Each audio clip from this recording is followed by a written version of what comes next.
हम लोग इस वीडियो में वर्ग 10 के फिजिक्स का विद्युत पाठ का पाठ संख्या 4 देखेंगे।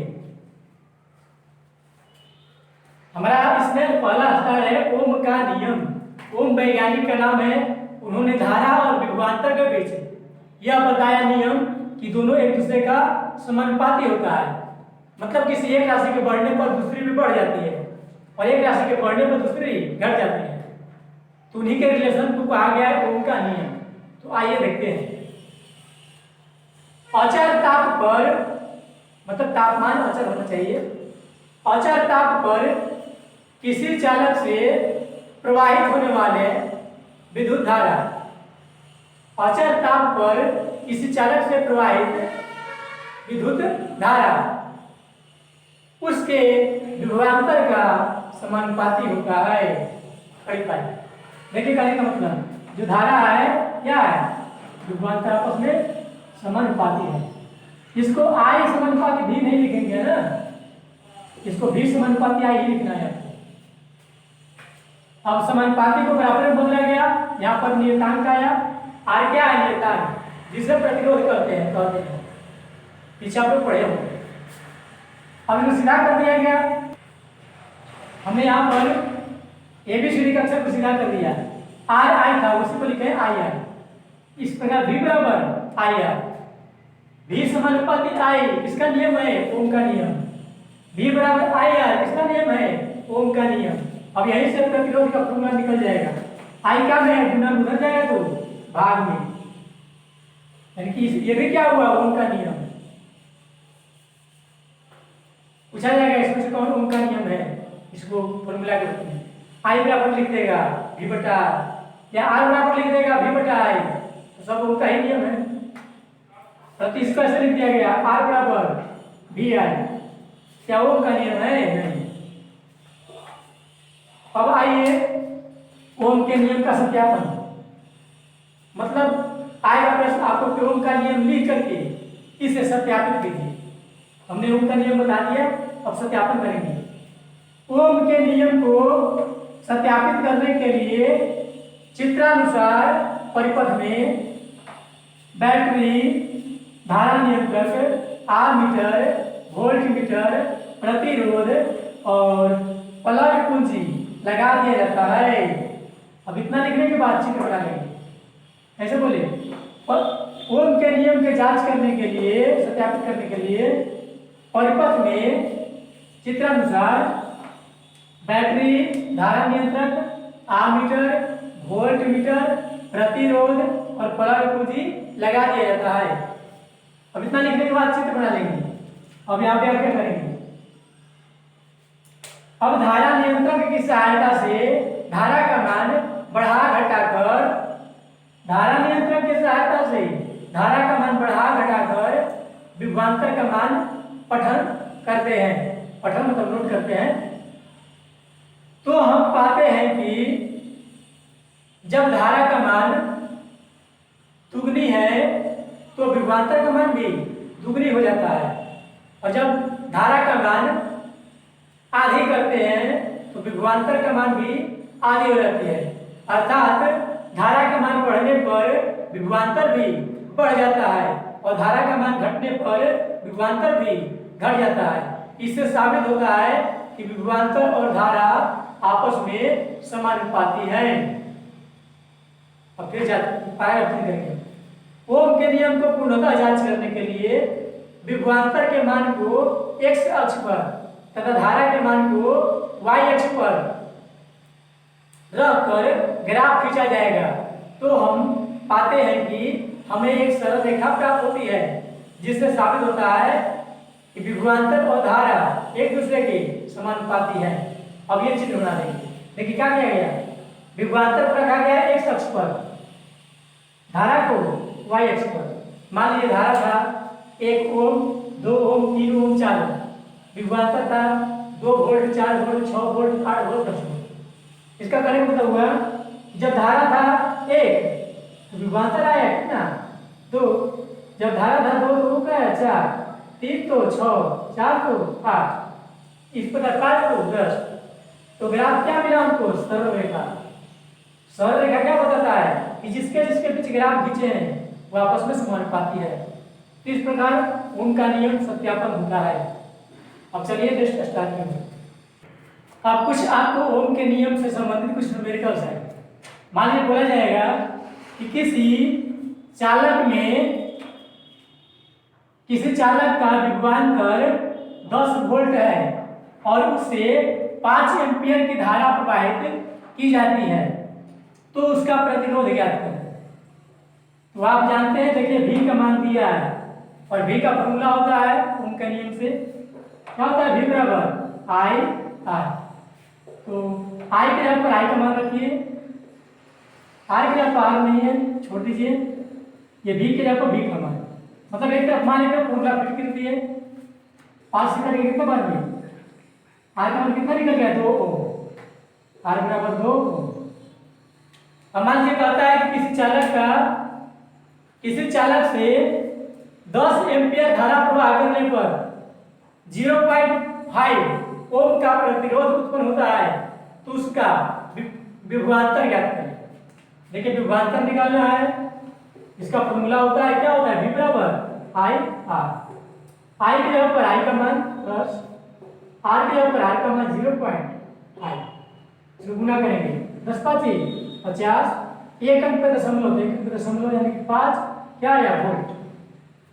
इस प्रकार आपको V बराबर I R पर कोई भी दो राशि देगा, एक राशि निकालना होगा। चलिए देखते हैं नेक्स्ट स्टार। अब हमारा अगला स्टार है प्रतिरोधों का संयोजन या समूहीकरण। देखिए संयोजन का मतलब होता है जोड़ना मिलाना, समूही का मतलब समूहीकरण का मतलब यह जोड़ना मिलाना, एक जगह करना। देखिए बात ऐसा है कि कोई चालक में धारा का मान हमें कम करना, तो हम क्या करते हैं, प्रतिरोध को बढ़ा देते हैं, मतलब कई प्रतिरोधों को एक साथ लगा देते हैं। इससे क्या होता है, प्रतिरोध का मान बढ़ जाता है, धारा का मान कम जाता है। तो जब कई प्रतिरोधों को एक साथ जोड़ देते हैं ना, इसी को बोलते हैं प्रतिरोधों का संयोजन यानी कि समूहीकरण करना। तो आइए इसको परिभाषा देते हैं।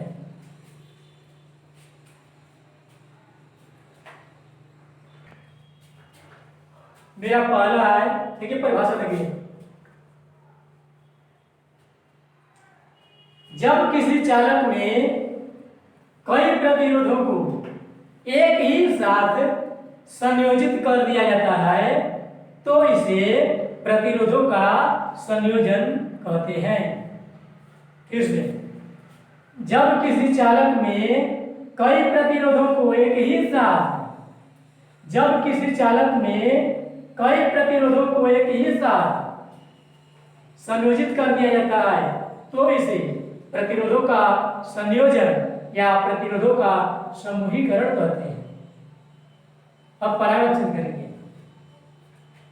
प्रतिरोधों का संयोजन दो प्रकार के होते हैं। नंबर 1 श्रेणीक्रम संयोजन, जिसे अंग्रेजी बोलते हैं सीरीज कॉम्बिनेशन। नंबर 2 होता है आपका समांतर क्रम। अब समांतर क्रम का एक दूसरा नाम है पार्श्व क्रम, यानी कि पैरेलल कॉम्बिनेशन। पैरेलल एक होता है सीरीज और एक होता है पैरेलल, यानी कि श्रेणी क्रम और समांतर क्रम। समांतर क्रम का एक दूसरा नाम है पार्श्व क्रम। तो भाई इससे बारी बारी से परिभाषा देते हैं। पहला श्रेणी क्रम,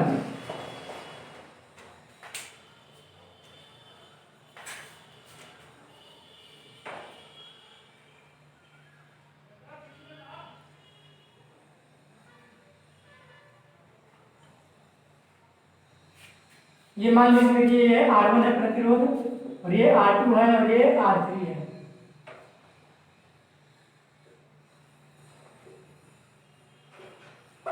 कहने का मतलब ये R1 प्रतिरोध हो गया और ये R2 प्रतिरोध, ये अलग अलग है लेकिन दोनों को ज्वाइन कर दिया गया। यहाँ देखिए ये R1 प्रतिरोध है, इसका पहला सिरा दूसरा सिरा, ये दूसरा प्रतिरोध है। इसके लिए पहला सिरा ये है, दूसरा सिरा ये है। अब ये तीसरा प्रतिरोध है, इसका पहला सिरा ये है, दूसरा सिरा वो है, मतलब दाहिना ओर के दूसरा सिरा है। इसके लिए पहला सिरा दूसरा सिरा, इसके लिए पहला सिरा दूसरा सिरा। अब बोलेंगे कि जो बी है किसके लिए पहला सिरा है, तो इसके लिए दूसरा है लेकिन उसके लिए पहला है। अब ये किसके लिए पहला है, तो इसके लिए दूसरा है लेकिन उसके लिए पहला है। दाहिना ओर वाला दूसरा है लेकिन इसके लिए ये दूसरा है, ये पहला है। इसके लिए ये दूसरा है, ये पहला है। तो आप देख रहे हैं कि जो बी है पहला के लिए क्या है, दूसरा सिरा, लेकिन दूसरा के लिए क्या है, पहला। यानी कि एक प्रतिरोध का दूसरा सिरा को दूसरे प्रतिरोध के पहला सिरा से जोड़ा गया है। यहां पर फिर देखिए, इसका दूसरा है, उसका पहला है, मतलब एक का दूसरा सिरा तो दूसरे के पहला सिरा से जोड़ा गया है। परिभाषा सही देंगे, प्रतिरोधों का ऐसा संयोजन, प्रतिरोधों का ऐसा संयोजन जिसमें पहले प्रतिरोध का दूसरा सिरा को दूसरे प्रतिरोध के पहला सिरा से, कौमा दूसरे प्रतिरोध के दूसरा सिरा को तीसरे प्रतिरोध के पहला सिरा से, कौमा तीसरे प्रतिरोध के दूसरा सिरा को चौथे प्रतिरोध के पहला सिरा से तथा अन्य प्रतिरोधों को भी इसी क्रम में जोड़ा जाता है, तो इसे श्रेणी क्रम संयोजन कहा जाता है। खड़ी पाई फिर चित्र हो गया आपका। देखिए क्या किया गया, ये जो है इसके लिए क्या है, दूसरा सिरा है लेकिन उसके लिए पहला सिरा है। तो पहला प्रतिरोध का कौन सिरा, दूसरा, दूसरा प्रतिरोध का कौन, पहला।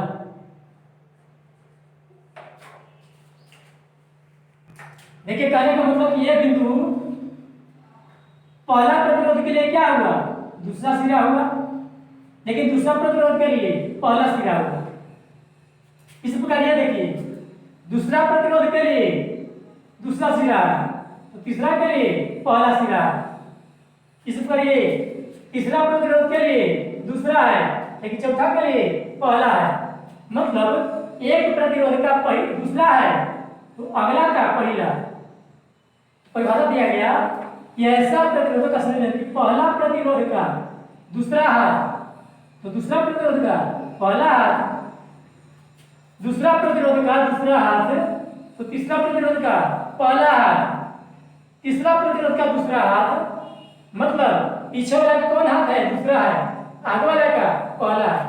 ऐसे जोड़ा गया है। हम यहाँ हैं तो हमारे लिए अगला वो होगा, हमारा ये पहला हाथ ये दूसरा होगा, हमारा दूसरा हाथ अगला से जुड़ा है पहला से। यहाँ पे यही कहा गया है प्रतिरोधों का ऐसा संयोजन जिसमें पहला प्रतिरोध के दूसरा सिरा को,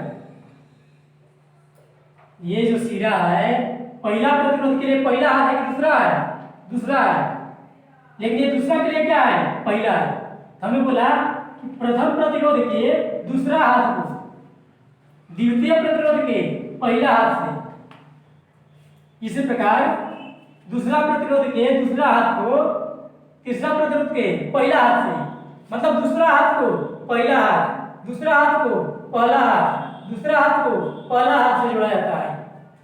तो ऐसे क्रम को बोलते हैं श्रेणी क्रम। अब 2 नंबर पर देखिए क्या है, समांतर क्रम समूह। इसके लिए ऐसे होता है,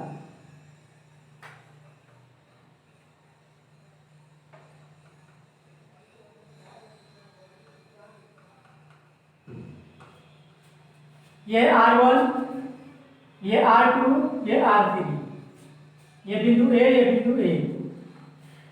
इसका परिभाषा होगा प्रतिरोधों का ऐसा संयोजन जिसमें सभी प्रतिरोधों के पहला सिरा को एक तरफ और दूसरे सिरा को दूसरी तरफ जोड़ा जाता है, तो इसे समांतर क्रम समूह कहा जाता है।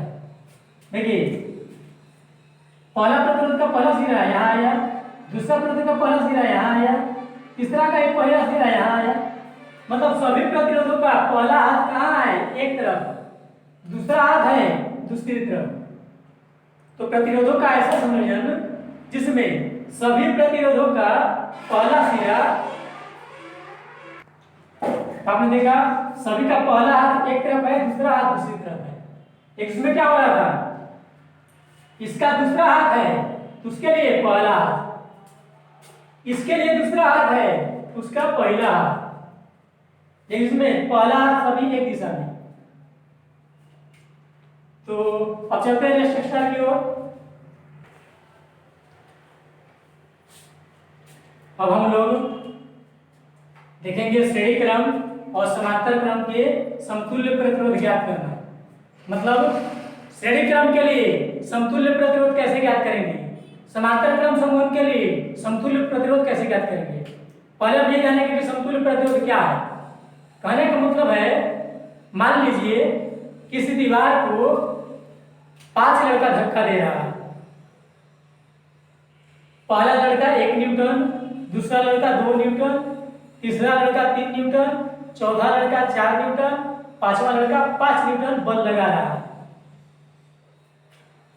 तो कहने का मतलब तब जाकर दीवार को धक्का दिया।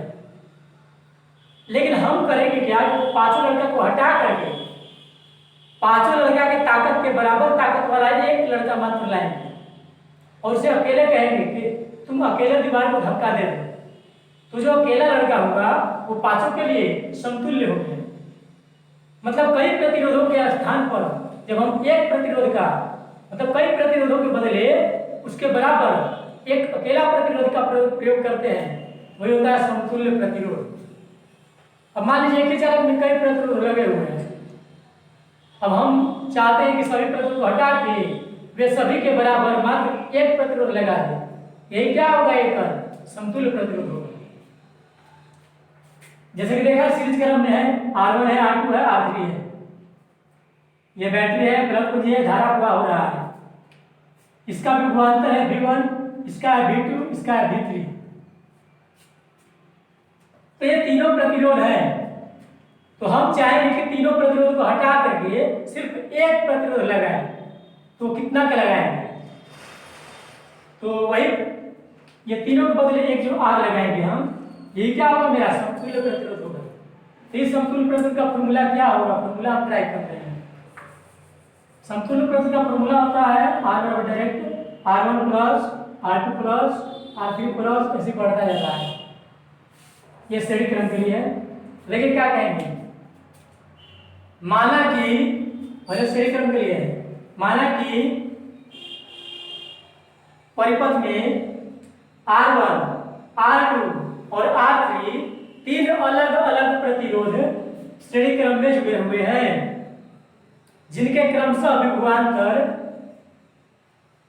V1, V2, V3 हैं। उन सभी से I धारा प्रवाहित हो रहा है खड़ी पर। अब चित्र को बढ़िया समझिए। कहने का मतलब मान लीजिए यहाँ पर यहाँ से धारा चला, धारा को मान लीजिए कि ये ट्रक है, वाहन है, यही कहे कि बाराती जाना है, लगन का दिन है, ये यहाँ से जाना स्टार्ट किया। तो देख रहे हैं कि ये जो धारा जा रहा है जिस मार्ग से, सिर्फ एक ही को मार्ग है। यहाँ से जितने भी बस निकलेंगे, गाड़ी निकलेंगे, सभी कहाँ जाएंगे? इसी रास्ता से। यहाँ से निकलेगा मान लीजिए 10 एम्पियर, तो 10 एम्पियर यहाँ जाएगा, यहाँ भी जाएगा, यहाँ भी जाएगा, तब नहीं यहाँ पहुँचेगा। तो मान लीजिए I धारा गया, तो I इससे भी I जाएगा, इससे भी I जाएगा, इससे भी I जाएगा। यहाँ पर I बराबर है। जब I बराबर है तो V क्या होगा? अलग अलग हो जाएगा।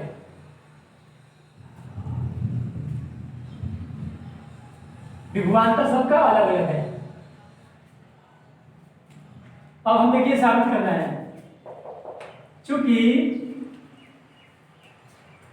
V बराबर, अभी जो बैटरी है V वोल्ट का है, यही V वोल्ट का ना बैटरी जाकर क्या हुआ? इसको V1 मिला, कुछ इसको मिला, कुछ इसको मिला, तो हम कुल भी ज्ञात करना चाहेंगे तो क्या होगा, ये V1 और V2 और V3 को जोड़ लेंगे तो मेरा मिल जाएगा। ये बैटरी कितना है, 20 वोल्ट का है। अब इसी का नाम वोल्ट आगे गया है, इसको मिला कुछ, कुछ इसको मिला, कुछ इसको मिला, तो जब हम तीनों को जोड़ लेंगे तो मेरा बैटरी का जो वोल्ट था पूरा मिल जाएगा। यानी कि V बराबर हम लिख सकते हैं V1 plus V2 plus V3। यहाँ ध्यान दे देना है कि सीरीज में धारा सबसे बराबर जा रहा है, तो धारा बराबर जा रहा है तो V अलग अलग हो जाएगा, V1 V2 V3। धारा क्यों समान हो गया, देखिए मार्ग एक ही को है, तो इससे भी आई जाएगा, इससे भी आई जाएगा, इससे भी आई जाएगा। अब इसे हल करेंगे। हमने उसमें समतुल्य प्रतिरोध मान लेंगे यार, ऐसे मानेंगे, माना कि R1 R2 R3 को परिपथ में चित्रानुसार श्रेणी क्रम में सजा दिया गया है तथा इनका समतुल्य प्रतिरोध मान लिया कि R है, बड़ा R, समतुल्य प्रतिरोध R मान लेंगे। देखिए V का फॉर्मूला क्या होगा, V का होता है I R, लिख दिया गया। इसके पास 1 2 3 कुछ भी नहीं लिखा गया, यहाँ भी 1 2 3 कुछ भी नहीं लिखेंगे, जहां का भी होगा वही का I वही का R। भी हमने यहाँ पे लिखा है ना, यहाँ भी कितना है मान लीजिए I है, और इसके सबके लिए एक न माने हैं यार, तुम R समतुल्य प्रतिरोध R लिखेंगे। अब ये क्या है मेरा V1 है, ये कहाँ है, यहाँ है, तो V बराबर होता है I R होता है, लेकिन ये 1 ना है। हमने बोला कि जहाँ का विभव है वही का I वही का R होना चाहिए। जब ये V1 है तो I1 नहीं रहेगा, I हमेशा I ही रहेगा, क्योंकि हमेशा यहाँ कितना है I, धारा का मान I ही गया है I, लेकिन यहाँ पे प्रतिरोध कितना है R1। अब इसके लिए V बराबर IR होगा, लेकिन ये 2 है तो R2 हो जाएगा, I ही रहेगा, क्यों, क्योंकि यहाँ भी I ही गया होगा। हम बोले कि मार्ग एक ही को है, तो धारा, यही धारा यहाँ भी जाएगा, यही धारा यहाँ भी जाएगा, यही धारा यहाँ भी जाएगा। अब ये देखिए फिर पुनः मिला आपको V, तो V बराबर IR होता है, IR, I को I छोड़ेंगे क्योंकि I यही जाएगा वहां पर, लेकिन वहां पर R क्या है, 3 है। अब ये देखिए सभी में I है, I को कॉमन कर सकते हैं, ये क्या बच गया R1, इसका बच गया R2, इसका बच गया R3। अब ये I कट गया, ये क्या बच गया R बराबर R1 plus R2 plus R3, ये मेरा व्यंजक मिला।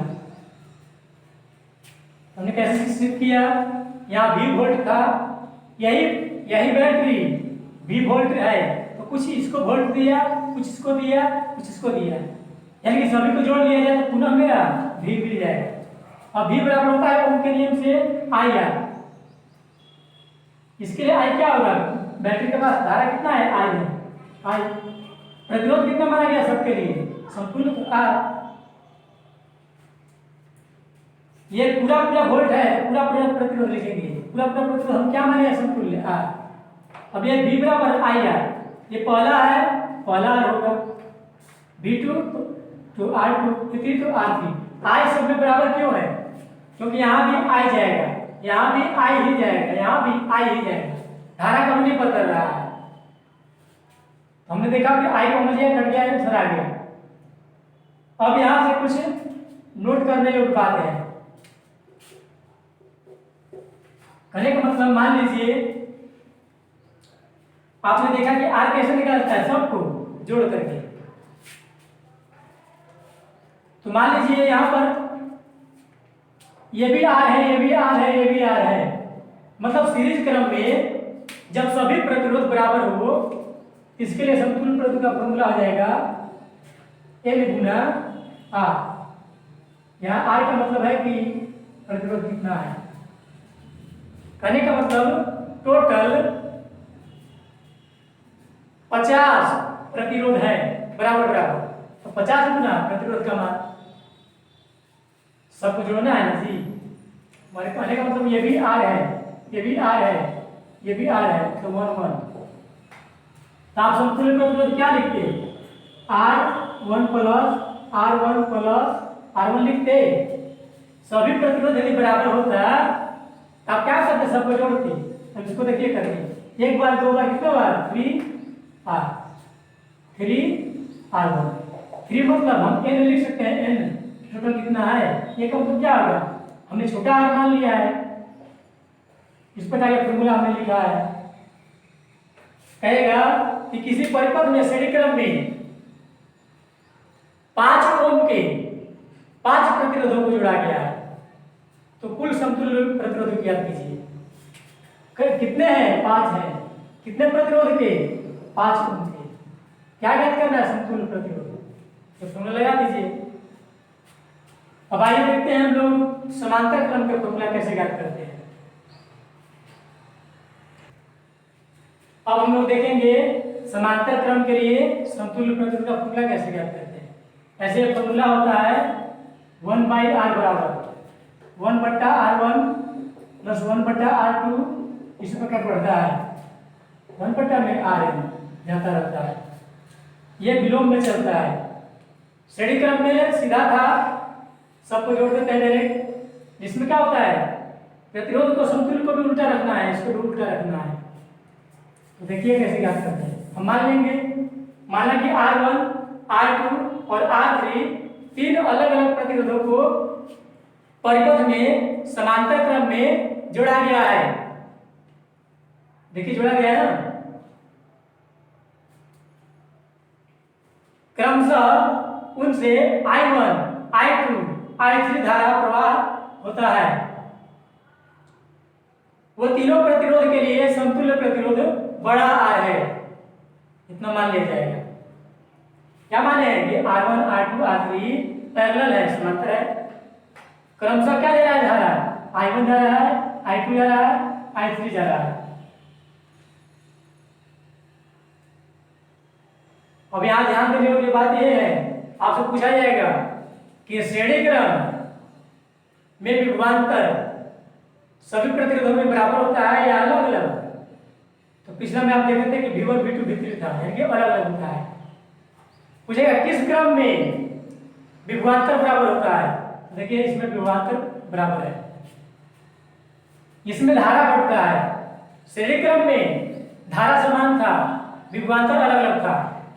इसमें धारा अलग अलग है, विभवांतर समान है। कैसे आप देखेंगे? तो इसको भी देखिए। मान लीजिए यहाँ पर, मान लीजिए बाराती लोग को जाना है, यहाँ से चलना स्टार्ट किया है। आई मतलब 50 या 60 कुछ होगा ना, ये 50 एम्पियर 60 एम्पियर कुछ भी। मान लीजिए यहाँ से कुछ गाड़ी वाहन चलना स्टार्ट किया, तो जैसे यहाँ गाड़ी सब बाराती पहुंचा, पीछे पीछे चल रहा था। देखिए यहाँ पर 3 रास्ता मिलता है, एक रास्ता यहाँ है, एक रास्ता यहाँ है, एक रास्ता यहाँ है। क्योंकि ये भी रास्ता वहां पहुंचेगा, और ये भी रास्ता यहाँ पहुंचेगा, और ये भी रास्ता यहाँ पहुंचेगा। आप जानते ही हैं कि ड्राइवर अपने अपने मर्जी के अनुसार जाने लगता है। सोचता है कि यहाँ से भीड़ है ढेर, हम उधर से चला जाए।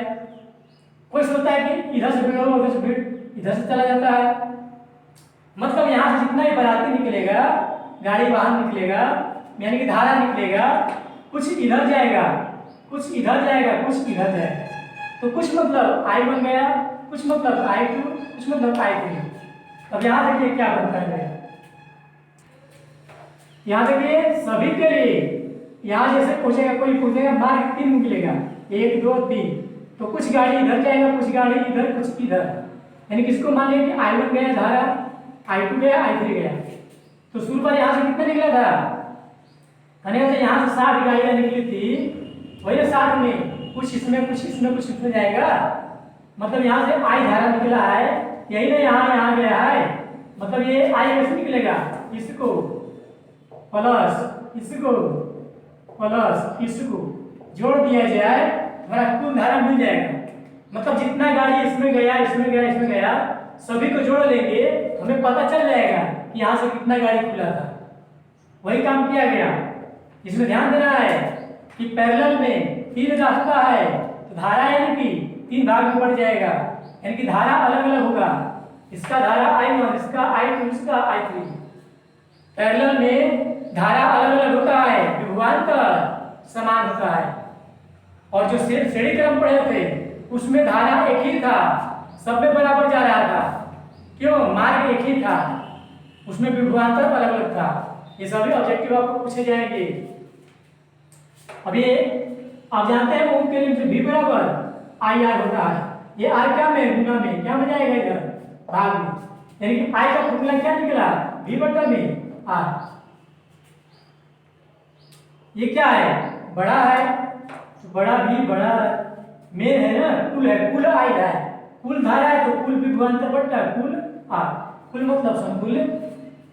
अब इसको देखिए आई, ये भी होगा v बटा में आर, परंतु ये पहला है, पहला धारा, तो पहला धारा है तो पहला प्रतिरोध होगा, इसके लिए भी हमेशा वही रहेगा। क्यों? भी बोला गया ना, देखिए धारा बदल रहा है तो भी समान रहेगा। पर पहला में श्रेणी क्रम में धारा समान था तो विभवांतर बदल रहा था। अब इसमें धारा बदल रहा है इसलिए विभवांतर समान है। अभी आई बराबर v बटा में आर, ये जो दूसरा है किससे गुजरा है? R2 से, इसका प्रतिरोध R2 होगा, विभवांतर वही होगा, विभवांतर सबके बराबर है, धारा इसमें बट रहा है। I3 इसका भी होगा v बटा में R3। अब इसको देखिए सब में ऊपर v है, v कॉमन लिया जाएगा, इसका क्या बचेगा 1 बटा R1, इसका बचेगा 1 बटा R2, इसका बचेगा 1 बाई R3, ये v से v कट जाएगा, ये ऊपर क्या बचा है 1 बटा R1, अब क्या मिला 1 बटा R1, 1 बटा R2, 1 बटा R3। इस प्रकार ये आपका समांतर क्रम के लिए समतुल्य प्रतिरोध का फॉर्मूला मिल गया। अब मान लीजिए इसमें भी ये भी R हो जाए, ये R हो गया, ये भी R1 हो गया, ये भी R1 हो गया। इसका मतलब आप कैसे निकालेंगे? ऐसे निकालते 1 बटा पहला, 1 बटा दूसरा, 1 बटे तीसरा।